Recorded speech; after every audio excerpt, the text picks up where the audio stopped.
संपर्क करते हैं। अचानक स्क्रीन पर दृश्य बदल गया।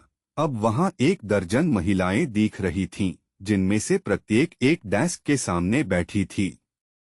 ताओ ने मुझे कंधे से पकड़कर नाओला की तरफ मोड़ दिया और स्क्रीन के सामने एक कुर्सी में बिठा दिया। वह स्वयं मेरे पास एक कुर्सी में बैठ गई और मॉनिटर पर दिख रहे लोगों से कुछ कहने लगी। कुछ समय तक वह अपनी कर्णप्रिय आवाज में बातचीत करती रही और बार बार मुड़कर मुझे देखती रही। सभी प्रमाणों से स्पष्ट हो रहा था कि उस वार्तालाप का मुख्य केंद्र मैं था। जब उनका वार्तालाप समाप्त हो गया, तब वही महिला फिर से स्क्रीन पर क्लोज अप में दिखाई दी और छोटे छोटे वाक्यों में उत्तर देने लगी। मुझे बेहद हैरानी हुई जब मैंने देखा कि उसकी आंखें निरंतर मुझ पर ही टिकी हुई थीं और वह मुस्कुरा रही थी।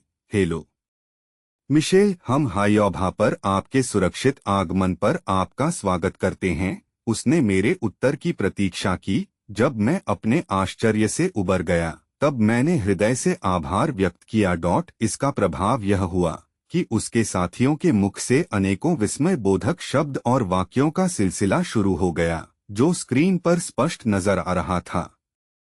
क्या वे समझ गए? मैंने ताओ से पूछा।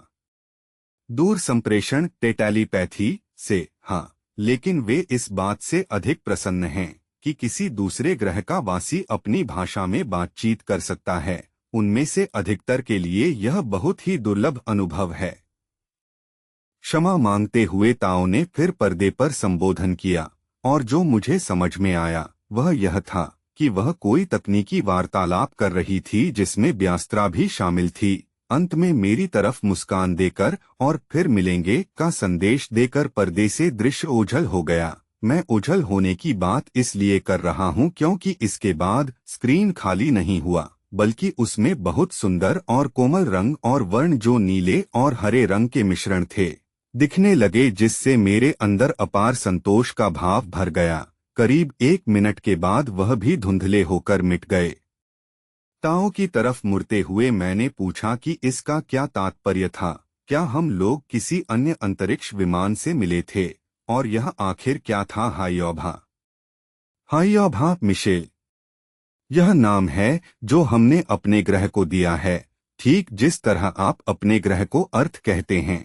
हमारा अंतर ब्रह्मांडीय केंद्र यानी इंटरगैलेक्टिक बेस निरंतर हमसे संपर्क में है, जबकि हम अब फिर हायोभा पर